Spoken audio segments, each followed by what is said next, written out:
Signature hand rail studio stainless സ്റ്റീലിൻ്റെ വർക്കുകളാണ് മെയിനായിട്ട് concentrate ചെയ്യുന്നത്. മാക്സിമം സ്റ്റെയിൻലെസ് സ്റ്റീലിൻ്റെ ചെയ്യുക. ബാക്കിയുള്ള വെൽഡിങ് റിലേറ്റഡ് ആയിട്ടുള്ള സ്ഥലങ്ങളിലൊക്കെയും GI അങ്ങനെയുള്ള സ്ഥലങ്ങളിലൊക്കെയും നമ്മൾ മാക്സിമം സ്റ്റെയിൻലെസ് സ്റ്റീലിൻ്റെ പ്രൊഡക്റ്റ് കൊണ്ടുവരിക. അപ്പോൾ ചില സ്ഥലങ്ങളിൽ നമുക്ക് സ്റ്റെയിൻലെസ് സ്റ്റീലിൻ്റെ ആവശ്യം ഉണ്ടാവില്ല. ഇപ്പോൾ ഔട്ട് സൈഡിലുള്ള ഇതിലൊക്കെ സ്റ്റെയിൻലെസ് സ്റ്റീലിൻ്റെ ആവശ്യം ഉണ്ടാവില്ല. അപ്പോൾ അങ്ങനത്തെ ഇതിൽ നമ്മൾ GIയുടെ വർക്ക് വരുന്നുണ്ട്. അപ്പോൾ അതും ചെയ്യുന്നുണ്ട്. റൂഫിങ്ങിൻ്റെ ചെയ്യുന്നുണ്ട്. ഇപ്പോൾ കഴിഞ്ഞ ദിവസം നമ്മൾ സ്റ്റെയിൻലെസ് സ്റ്റീലിൻ്റെ റൂഫിങ് ചെയ്തിട്ടുണ്ട്. അപ്പോൾ ഇങ്ങനെയുള്ള ഓൾമോസ്റ്റ് വെൽഡിങ് റിലേറ്റഡ് ആയിട്ട് എല്ലാ കാര്യങ്ങളും ഇത് ചെയ്യുന്നുണ്ട്.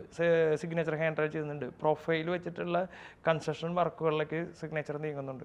ഇനി അടുത്തൊരു ഘട്ടത്തിൽ നമ്മൾ വരുന്നത് പ്രൊഫൈൽ വെച്ചിട്ടുള്ള വീടുകൾ. ഇപ്പോൾ നമ്മളൊരു വീട് വെക്കുന്ന സമയത്ത് നമുക്കറിയാം ഒരു ഇത്ര സമയം എടുക്കും, ഒരു 6 മാസം 8 മാസം എടുക്കും. ഇപ്പോൾ ആൾക്കാർക്ക് അതിനുള്ള ക്ഷമയില്ലാന്ന് തോന്നുന്നു. ഇത് നമുക്ക് പ്രൊഫൈലൊക്കെ വെച്ച് വെൽഡ് ചെയ്തിട്ട് ഇത് ചെയ്തെടുത്ത് കഴിഞ്ഞ് കഴിഞ്ഞാൽ ഇൻറ്റീരിയറൊക്കെ ചെയ്താൽ എനിക്ക് തോന്നുന്നു ഒരു 45 to 60 ഡേയ്സിൽ നമുക്കിത് ചെയ്തെടുക്കാൻ പറ്റും. അപ്പോൾ ഇതിൻ്റെ കാര്യങ്ങൾ പണിപ്പുരയിൽ നോക്കിക്കൊണ്ടിരിക്കുകയാണ്. അപ്പോൾ അതിനൊരു ടീമിനെ സെറ്റ് ചെയ്തുകൊണ്ടിരിക്കുകയാണ്. അപ്പോൾ ഇങ്ങനെയുള്ള കാര്യങ്ങളൊക്കെ സിഗ്നേച്ചർ ചെയ്യുന്നുണ്ട്. അതായത് വെൽഡിങ് റിലേറ്റഡ് ആയിട്ടുള്ള എല്ലാ വർക്കുകളും നമുക്ക് സ്റ്റെയിൻലെസ് സ്റ്റീൽ വെച്ചിട്ടാണെങ്കിലും ഏത് മെറ്റീരിയൽ വെച്ചാണെങ്കിലും ചെയ്യാം. ഇതൊക്കെയും സിഗ്നേച്ചർ ചെയ്യുന്നുണ്ട്. അതുകൂടാണ്ട് വുഡ് ആൻഡ് ഗ്ലാസിൻ്റെ വർക്ക് ചെയ്യുന്നുണ്ട്. ഗ്ലാസ്, വുഡ് അങ്ങനെയുള്ള കോമ്പിനേഷൻ, അങ്ങനെയുള്ള ഓൾമോസ്റ്റ് കൺസ്ട്രക്ഷനിൽ വരുന്നതായാലും കൊമേഴ്സ്യലിലുള്ളതായാലും വർക്കുകളൊക്കെയും ചെയ്യുന്നുണ്ട്.